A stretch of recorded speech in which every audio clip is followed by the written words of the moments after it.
Hey y'all, it's Dashnay Coleman. Y'all are now tuned in with F.A.M.E TV.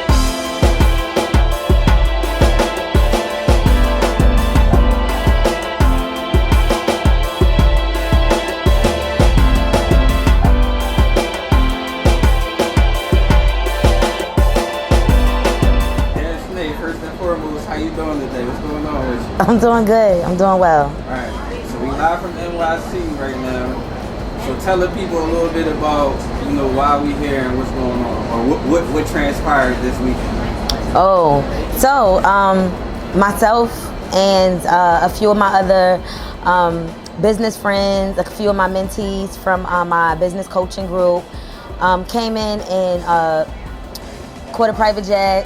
It was just wanted to give them the experience of flying private and getting content for their businesses, how important it is to have professional photography, videos, content shooting so that they can promote ads and just get like really heavy in their marketing for their business. So I wanted them to, experience that, and it went well. It went really well. It was a great trip.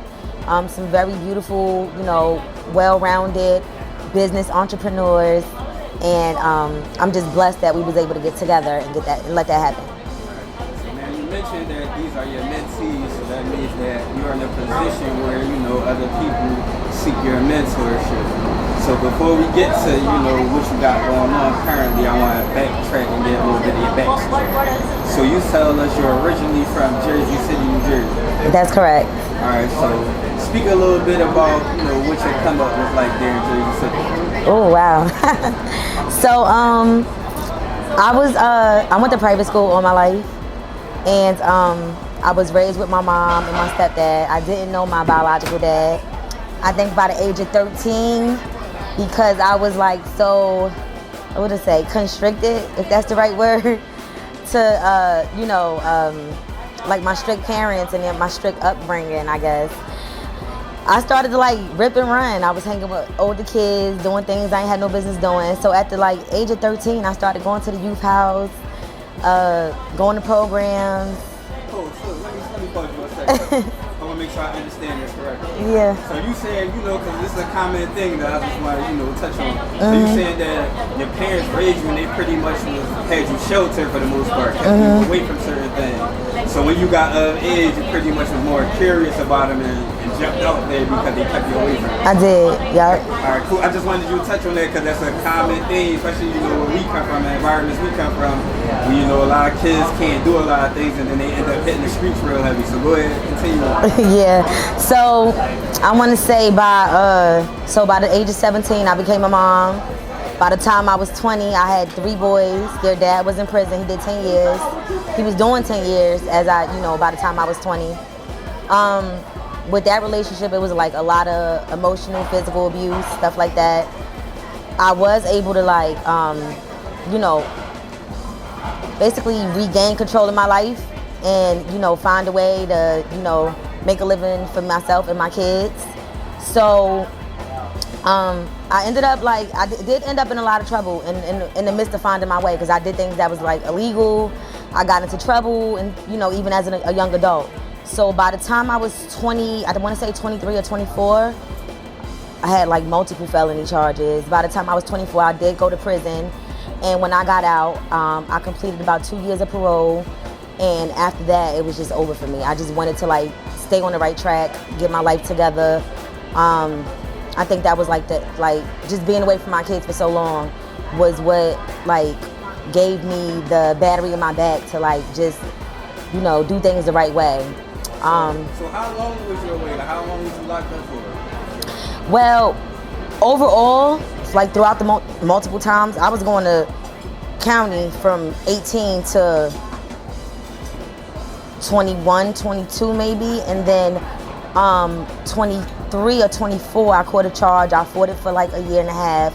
I was sentenced to 3 years, but I got out a little early due to parole and stuff like that. So I was able to like come home and, you know, try to get a job and stay on the right track, get my kids back, because I did end up losing my kids because of it. Luckily, I had good parents that was able to take my kids for me, but I still had to fight the system to get my kids back. Got them back, and I started, you know, even though I was working, I still was interested in business, so I started getting into business and stuff like that. I eventually ended up getting married and moving to PA. I think that was the best move for me. And I want to say around maybe age 27 or 28, I got really serious about business. Stopped working for anyone and didn't have a plan B. Just was like, I'm gonna make this plan work. I'm gonna make it work. So when I started generating enough income where I was making my paycheck, my 2 weeks paycheck in a day, I felt like I was secure enough to quit my job and go full throttle, and I did that. Within 2 years of owning my business, I made it to the Millionaires Club. Started earning 7 figures. I gained a huge following on Facebook. Because of my work and because of my credibility, a lot of women, you know, began to follow me, you know, just started being inspired by me and my work. And from then on, that's when the coaching and stuff started happening. And I really love it. I enjoy it. The reason why I love coaching so much is because when I was starting my business, I really didn't have, you know, coaching in the beginning or a real direction. I didn't know what I was doing. I was winging it. And I think just the fear of failing made me go so hard. Like I said, it was no plan B. It was like, look, you gonna make this work or you gonna be back working for somebody else. So I didn't do everything correctly. I didn't know like everything that I know now. So, and I didn't have someone that would say, you know, Dash, you know, this is how you do this is how you do that. When you're getting started, this is the things you need to have in place. And I feel like coaching is important for young women aspiring to be entrepreneurs because it's a lot we don't know. I didn't know like how to properly structure my business, how to properly manage my overhead, how to properly, you know, how to delegate tasks and stuff like that. All of that is important. Eventually I did get coaching, which I'm very grateful for, but I also, like I said, want to be the same woman to other people that I wish I had when I first started coaching, when I first started business. Hey, that was a pretty amazing transition there. How you went from a sad part of the story to where you at now, which is good. This is why I wanted to do this. But I want to back up a little bit to get people to the mentality or the mindset shift that it took for you to go from, you know, because I would have never known looking at you now, all the stuff you've been through for like what type of stuff was you into in the streets? Would you like to say, like, what was you actually doing, getting in trouble for, and like what was you doing out there when you was in the mischievous part of your life? Oh God. So like, I mean, it's been times where like, if I ain't have bill money, I was gonna find a way to make bill money. If I had to like cash a check, you know, bust a check or, you know, things like that. So I ended up in a lot of trouble for, you know, in the beginning, years ago, for grand theft, boosting, worthless checks, fraud.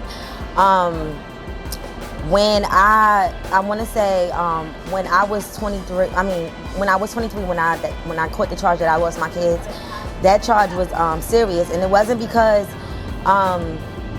you know, it wasn't that I was doing anything that was illegal at that time. It was because I had, you know, left my kid's father, like I said. He ended up going to prison. I moved back home to Jersey. Like, I skipped the part. I was in Florida for many years when I had my kids, with my kid's father. I moved back to Jersey and I was starting everything from scratch. Someone offered me a job. So someone offered me a job and I needed a job like badly. I had my own place, had a car, but I needed income coming in to be able to make my bills. I didn't have a babysitter and I left my kids home alone. And the job interview, it was a 2-step interview process that day, and I was there for hours because there was other applicants, me not knowing this prior to me going there. Then on the way back from the job, I got hired at the job. They gave me a paper to get a drug test. You only have 24 hours to do your drug test. So either I could take the drug test today, or a chance not having a babysitter again tomorrow and missing out on the opportunity to take the drug test. So I went and took the drug test, which took even longer. And by the time I was coming home, it was about maybe 2 o'clock in the afternoon, and it was just a bunch of police and a whole bunch of commotion like up the street, and I could tell it was like close to my house. So next thing I was on the news everywhere. I was obviously I didn't go into the house. I knew they was there. They was going to lock me up. I went and called my family, got an attorney. The state took the kids, got an attorney. The attorney, called the prosecutor's office, made a time for me to turn myself in, and of course my family, posted my bail, and then I was able to fight it off the street, and then eventually having to go in. But I think that was what like changed everything for me. Like I said, not having, not being with my kids every day, whether I was struggling or doing good, doing well, it's nothing like not having your kids. So just being away from them for that amount of time, I think that was like the turning point for me. So even though at that age when I did catch that charge, it wasn't because I was doing the things that I was doing before. It was because I really was trying to help myself. But in the midst of it, I made a poor decision, and I ended up paying for it greatly. So now let's talk about a positive transition, going from running around having to do those type of things to make money, to being in a position, like you said, to start making, double your pay in a day and stuff like that. So where you're able to get into the Millionaires Club, which, a small percentage of people are able to do, especially, black people from the inner city and stuff like that, black women, and for you to be able to make it to that. So what was that feeling like when you first got, like that kind of money, that first big check or that first big deal, when you knew like, all right, your life is different, my tax bracket is different, like, what was that like? I mean, like, I want to say it was all a surprise to me because my business grew fast beyond like my imagination. I never knew. I never even like planned to become a millionaire. It happened for me and I think it was because I had been like, I was working hard and I was doing all the right things, or all the things that I thought was the right things. But I was also pouring into so many other people. I was always a humanitarian, so I would always like look out for the same ones that were there for me or supported me, and even the ones that didn't. I paid rent for a lot of people, furnished apartments, school uniforms, school supplies. So as I was growing and as I was gaining more, I was helping more and doing more, and God just kept blessing me. I wanted to be the person that I needed when I had my kids and I was struggling and I needed help. I wanted to be the person that, that everybody needs at some point. Everybody time is going to come, and it's up to you whether you miss your opportunity or not. But everybody also has a story and goes through a struggle. So I want to be the person that I vowed I would be if I ever got to the position that I'm at. So now let's get a little bit into your business. Tell a little bit about, some of the businesses, because you have multiple things that you do. So tell a little bit about some of the stuff that you got going on. I own a credit repair company. That was my first business that took off, really took off for me. We serviced within almost 4 years that I've been in business, we serviced almost, I want to say 13,000 clients in every single state, all over the country. Right now I'm currently located in Philly. I've had offices in Texas, Jersey. I've staffed, and I still staff at one point maybe 50 agents. And then I got into trucking with my husband. My husband owns a trucking company, so we own a fleet of trucks. But aside from owning a trucking company, we also have a trucking consultation company. So basically, we get a lot of people come to me and say, "Hey, Dash, how do you start a trucking company?" So what we do is we set up their DOT, the MC. We get them completely in compliance. We help them get their trucks. We help them get insurance. We help them get the trucks registered, all their tags and things like that. And then we put them on load boards and teach them how to operate their business as an owner-operator. Eventually, they can go into dispatch and the other areas of the business, but we help them get started with the trucking industry. Another thing that we do is, like I said, I do the business coaching and consulting. Right now, I have about 300 mentees in my program. It's a 12-week program. We meet once a week every Thursday. And that's teaching them how to like. And what I like about that coaching program is not just about one business. So week 1, I teach them how to clean their credit, so that because everything following, you're gonna need your credit. Week 2, I teach them how to build business credit, something very, very important and also very separate from personal credit.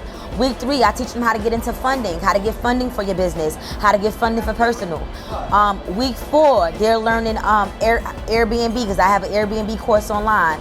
They're learning Turo. They're learning trucking as well, because I included that in that coaching program. They're also learning real estate investment. I have a few real estate properties that I flip. Some of them I hold on to. Right now I'm working a lot in Camden. I'm invested in a lot of properties in Camden, because Camden is an up and coming city. Property is really cheap.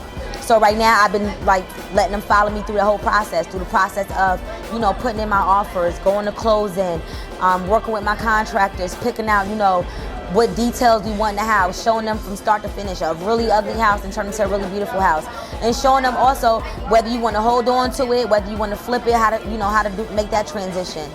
I just got my liquor license. Final closing is September 2nd to open up my bar in Pennsauken. So that's going to be like a hookah bar, lounge, club, whatever. But the liquor license was like a huge move for me. I don't know anybody like me that owns a liquor license.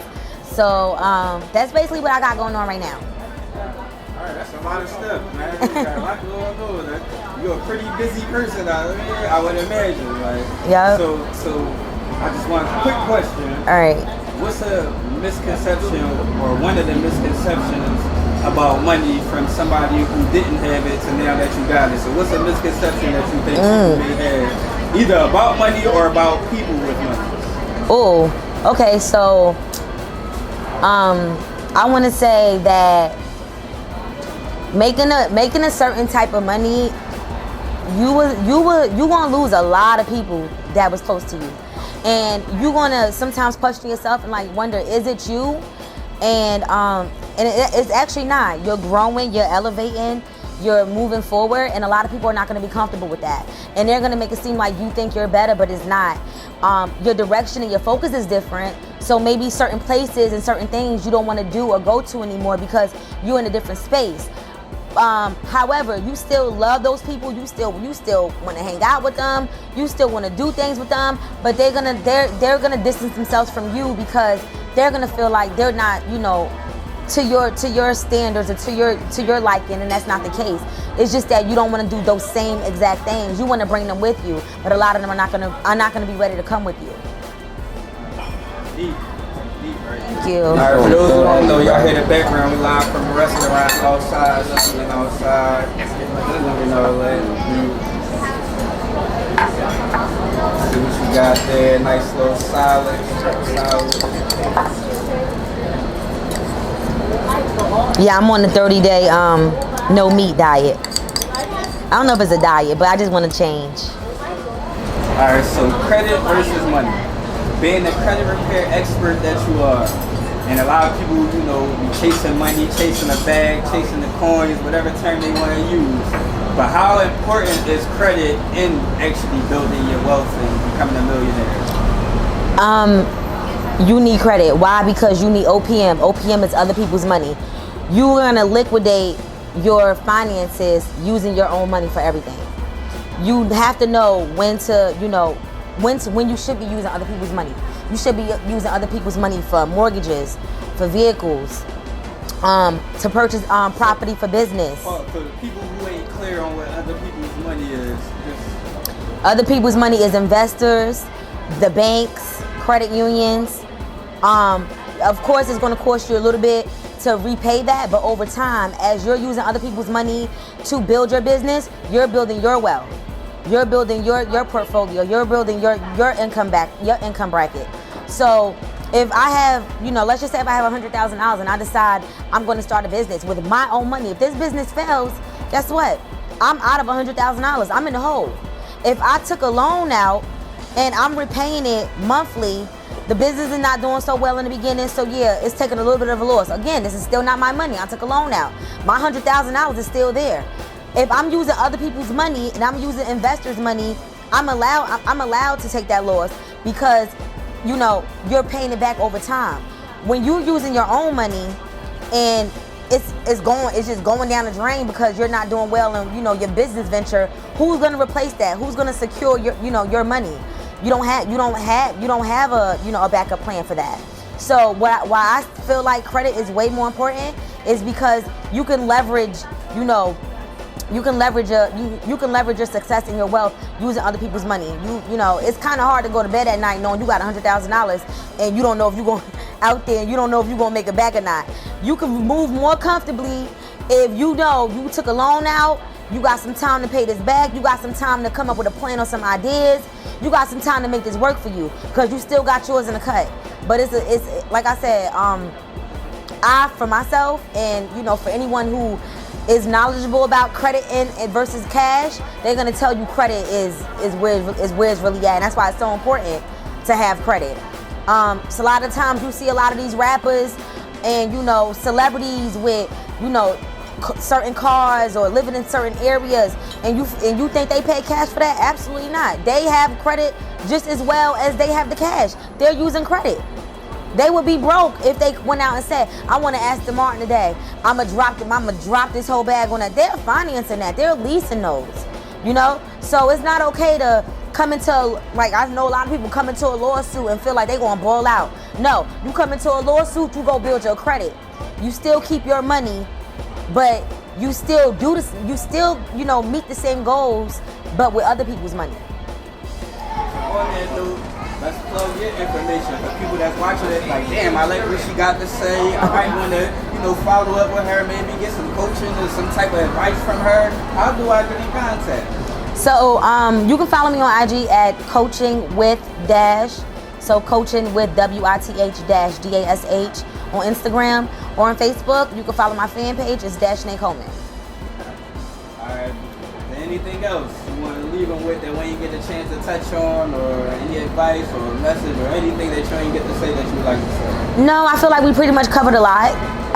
They can follow me for some tips and stuff like that. Actually, my Facebook page is where I post the most. I know everybody's on IG, but that's where most of my following is at. So if you guys are looking for business tips, real estate tips, funding tips, I drop a lot of free gems almost every day on Facebook. So go to Dashnay Coleman on Facebook. Gotcha.